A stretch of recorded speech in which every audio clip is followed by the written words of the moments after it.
رب يسر وأعن يا كريم. تدريب رقم 1 على الدرس الثاني. السؤال الأول: أكمل ما يأتي. رقم 1: من التفاعلات الكيميائية البطيئة جدا والتي تحتاج لعدة شهور تفاعل صدى الحديد. رقم 2: من العوامل المؤثرة على سرعة التفاعل الكيميائي طبيعة المتفاعلات وتركيز المتفاعلات، وفي برضه درجة الحرارة والعوامل الحفازة والإنزيمات. رقم 3: في التفاعل الكيميائي يقل تركيز A ويزداد تركيز A بمرور الزمن. طبعا في بداية التفاعل بيقل تركيز المتفاعلات ويزداد تركيز النواتج. السؤال الثاني: الشكل البياني المقابل يمثل معدل الانحلال الحراري لأكسيد الزئبق. طبعا للمعادلة هنا أكسيد الزئبق هينحل بالحرارة إلى زئبق ويتصاعد غاز الأكسجين. رقم 1 بيقول لي استبدل الأرقام على الشكل بالمواد التي تناسبها من المعادلة مع التعليل. أنا عندي رقم 1 هنا ده المنحنى بيتناقص بمرور الزمن، يبقى ده المتفاعلات اللي هي مين هنا؟ عندنا أكسيد الزئبق. طب ليه؟ لأن أكسيد الزئبق هنا بيمثل المادة المتفاعلة. ليه؟ علشان تركيزها في بداية التفاعل أكبر ما يمكن، يعني حوالي بنسبة 100% تقريبا، وفي نهاية التفاعل أقل ما يمكن أو نسبته 0 تقريبا. طيب رقم 2 و3، عندي 2 و3 طالما بدأوا من الصفر في بداية التفاعل، يعني ما كانوش موجودين وازدادوا بمرور الزمن، يبقى دول النواتج. طيب رقم 3 و2 مين فيهم الزئبق ومين فيهم الأكسجين؟ طبعا المنحنى الأصغر هو الأكسجين اللي هو رقم 3، ورقم 2 هو الزئبق.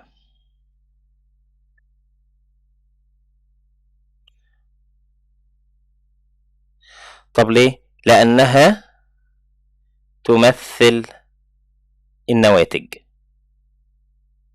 علشان كانوا في بداية التفاعل حيث تركيزهم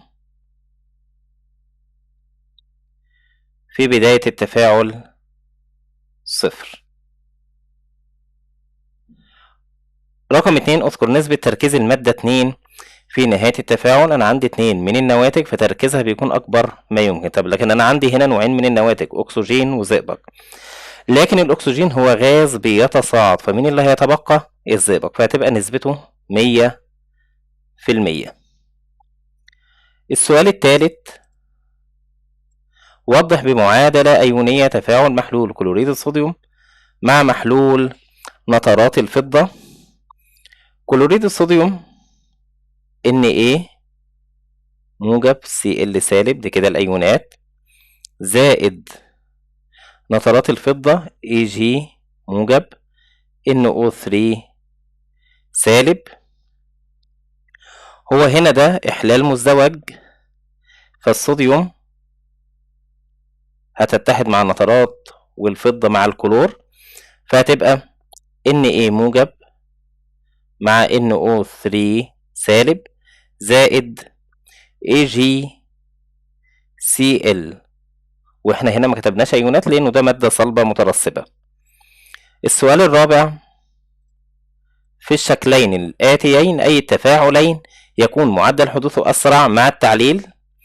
احنا عندنا هنا الإناء الأول أو الدورق الأول في برادة حديد مع حمض الهيدروكلوريك المخفف، وهنا في قطعة حديد، فطبعا عندنا التفاعل رقم 1 هو الأسرع. طب ليه أسرع؟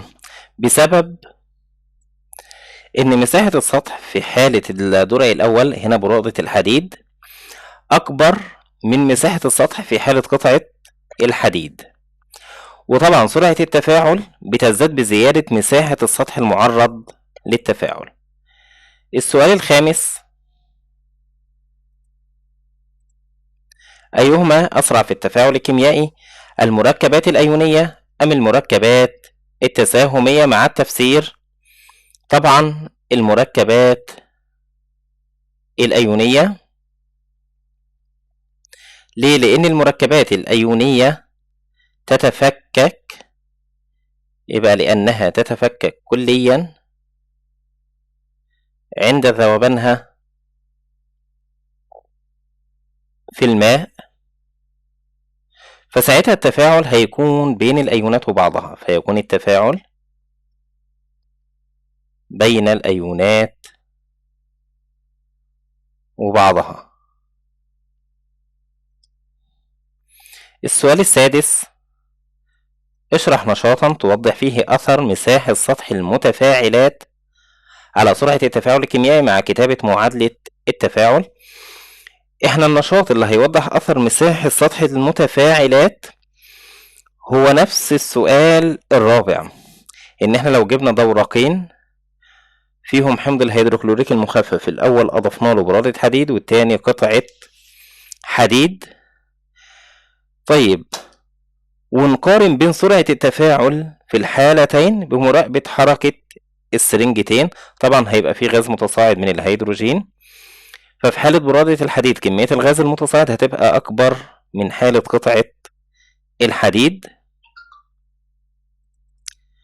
يبقى الخطوة الأولى ضع في أحد الدورقين برادة الحديد وفي الآخر قطعة الحديد. الخطوة الثانية اللي أنا هضيف للدورقين حجمين متساويين من حمض الهيدروكلوريك المخفف. الخطوة الثالثة قارن بين سرعة التفاعل في الحالتين بمراقبة حركة السرنجتين. معادلة التفاعل هنا الحديد، هو كده كده في الحالتين برادة حديد وقطعة الحديد هما الاتنين حديد. الحديد مع حمض الهيدروكلوريك المخفف هيدينا كلوريد الحديد الثنائي ويتصاعد غاز الهيدروجين. الملاحظة والاستنتاج: الملاحظة إن معدل التفاعل بتاع حمض الهيدروكلوريك مع برادة الحديد هيبقى أسرع مما في حالة قطعة الحديد. الاستنتاج إن سرعة التفاعل الكيميائي هتزداد بزيادة مساحة سطح المواد المتفاعلة المعرض للتفاعل.